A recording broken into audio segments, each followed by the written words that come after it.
Ibu Kadis Transmigrasi dan Koperasi Provinsi Nusa Tenggara Timur yang saya hormati, Pak Kadis Markas Kabupaten Malaka, Pak Dinas Koperasi Kabupaten Malaka, dan semua teman-teman yang tidak saya sebutkan satu persatu di media yang saya banggakan, anak-anak magang 30 orang, luar biasa, tepuk tangan dulu.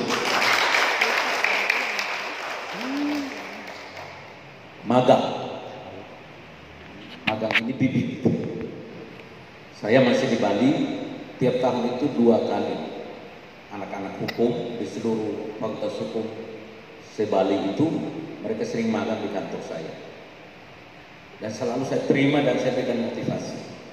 Ibu Kadis, terima kasih, ini luar biasa, apalagi ada Pak Alo ya, semangat ya. Inilah bibit yang kita harus rawat, harus pelihara, harus kawal, harus dibina. Karena nanti akan dilihat selama dia bekerja dengan apa yang tadi sudah dipesankan oleh Ibu Kadis, itu dipegang, dipedomani. Tadi terakhir beliau katakan kerja yang rajin, disiplin, kerja yang cerdas. Ini juga saya selalu teriakan, Bu. Kunci daripada orang berhasil itu mesti disiplin, loyal, jujur. Disiplin tapi tidak loyal, meragukan. Disiplin, loyal tapi tidak jujur, berbahaya. Jadi harus digabungkan 3 hal. Kemudian ya kerja harus tadi disampaikan, cerdas, cermat itu hati-hati,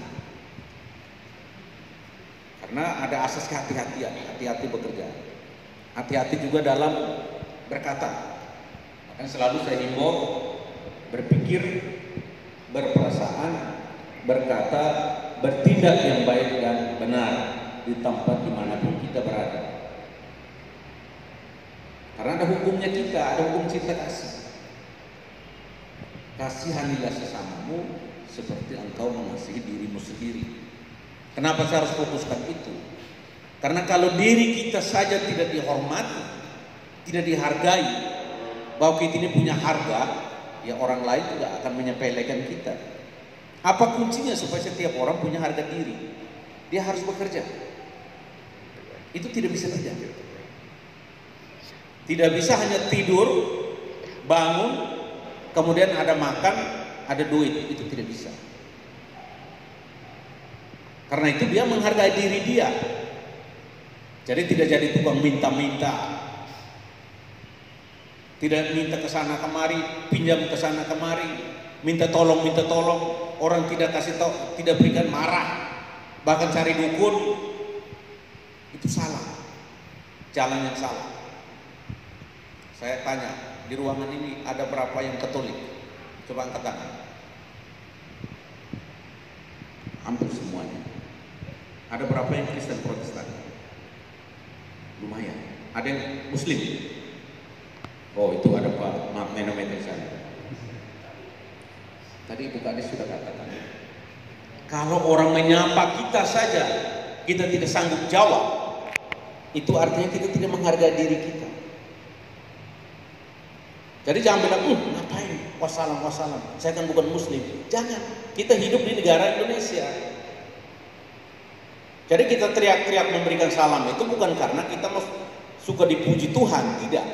Tapi kita menghargai sesama kita karena kita hidupnya di NKRI. Jadi harus semangat. Karena memang motivasinya itu, manusia itu harus semangat. Saya selalu berikan motivasi di mana-mana. Dan salah satu kunci itu, kalau Anda mau supaya Anda punya harga diri, Anda harus bekerja, titik. Tidak ada tidak lain. Bagaimana seorang ibu dipercaya menjadi kadis kepala dinas tingkat provinsi, kalau beliau ini tidak pernah sekolah, tidak pernah kuliah, habis kuliah terus tidur di rumah, mengharapkan bapak mama kasih beliau makan minum? Apa mungkin? Tak mungkinlah, kata teman-teman di Medan. Tak mungkinlah, Bang. Omong kosong itu kawan-kawan saya yang itu. Mana mungkin kau tidur saja, tapi kau minta makan. Tak ada lah di dunia ini. Ya itu, lihat tidak ada orang Batak, orang Medan yang jadi tukang parkir. Saya meniru yang benar, meniru yang baik. Hanya orang Timur, hanya orang Nusa Tenggara Timur yang di mana-mana di kota-kota besar paling banyak pekerjaannya adalah tukang parkir. Bukan saya katakan tidak terhormat, maaf, terhormat, tetapi level mindset, membangun otak pikirannya untuk menempatkan posisi yang baik, kita tidak sanggup. Dan ini harus dirubah. Pemerintah Provinsi Nusa Tenggara Timur melihat itu. Sehingga bagaimana strateginya? Saya juga katakan di mana-mana. Jadi manusia itu harus punya 3 kekuatan dasar.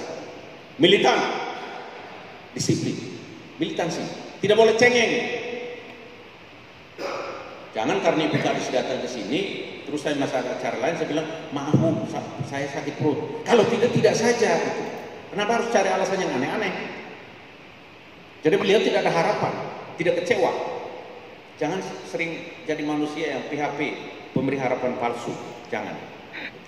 Yang pasti-pasti saja ya. Kan adik-adik juga tidak suka kan kalau punya pacar lalu PHP. Tidak suka kan? Ya karena itu kita juga begitu. Konsep ya cinta pada diri itu, cinta kasih itu kan konsep dasar kan di situ. Harus menghargai orang lain, menghargai sesama yang lain. Militan, tidak boleh cengeng. Tidak ada alasan, saya kalau kerja ini saja. Manusia zaman now, zaman milenial sekarang ini tidak bisa gaya monoton. Tidak bisa. Sudah harus kolaborasi. Menguasai satu disiplin saja tidak cukup untuk hidup. Karena itu pemerintah memberikan peluang untuk adik-adik untuk magang. Magang ini belajar. Gitu. Ya belajar untuk menjadi pekerja yang profesional. Dan jangan pesimis menjadi orang NTT. Saya bangga menjadi anak Melaka, saya bangga menjadi anak NTT, saya bangga menjadi anak Indonesia. Harus bangga pada diri kita. Mana ada nahat masuk di Bali kemudian bisa menggeser orang lain jadi konsultan gubernur. Nggak mungkin. Mana ada nahat dari Melaka kemudian dipercaya jadi ketua promo studi pasca sarjana. Nggak ada. Tapi karena saya punya 3 kekuatan tadi, militansi, selalu menghargai orang lain sehingga ada, ya kalau saya punya kemampuan, ya saya kasih tahu teman, edukasi. Saya harus tunjukkan jati diri saya bahwa saya ini anak pengikut Yesus. Berikan edukasi, sosialisasi dengan diri, teman-teman, menghargai sesama. Dan saya punya strategi, untuk apa saya dekati kawan-kawan? Ya saya juga ingin hidup. Tidak ada manusia yang dekati orang lain kemudian mau mati. Apalagi sudah diberikan peluang seperti ini. Ini jarang Bu terjadi. Tepuk tangan untuk Bu Kadis Bu. Ya. Luar biasa. 30 peserta di Melaka. Dan saya senang anak-anak saya di Melaka. Karena itu Bu, minta maaf selalu saya katakan, baik Sonda baik, tanah Melaka lebih baik. Ya, harus cinta tanah air. Kalau kita tidak mencintai kabupaten kita sendiri, jangan paksa orang lain untuk cinta kabupaten kita. Dari kita dulu. Jadi strateginya, kalau mau kaya itu harus bekerja. Tidak ada orang kaya kemudian dia tidak kerja, itu tidak mungkin. Harus bangun komunikasi dengan banyak orang, jaga pergaulan. Jangan suka mengomongin kelemahan orang lain, kejelekan orang lain. Emangnya dirimu paling benar? Emangnya dirimu paling sempurna? Tidak usah. Jam sekian masuk kerja. Ditugaskan buat apa? Kerja sampai tuntas. Tadi ada kata itu. Katanya tuntas, tapi untuk melaksanakan tidak mudah. kerja sampai tuntas. Kenapa bisa tuntas? Karena kita kerja dengan ikhlas, tulus. Orang yang tulus, orang ikhlas itu selalu bersyukur kepada Tuhan, berterima kasih kepada Tuhan, berterima kasih juga kepada sesama. Jadi ini kesempatan nih, jangan diabaikan, jangan disia-siakan. Dan Pak Alo, saya minta tolong buatkan laporan disiplin mereka ini seperti apa, kinerja mereka seperti apa selama magang. Saya ingin tahu progres reportnya itu, sehingga kita bisa menguji punya kemampuan tidak. Jadi harus jadi polisi untuk diri masing-masing, tidak perlu diawasi. Apalagi kerja magang di hotel, di restoran, itu kunci pertama tuh rajin, harus sering senyum, harus cepat gitu. Jadi HP disimpan dulu, jangan begitu kerja sedikit lihat bosnya tidak ada, lihat dulu ini ada WA masuk dari beta punya ongkos, itu susah.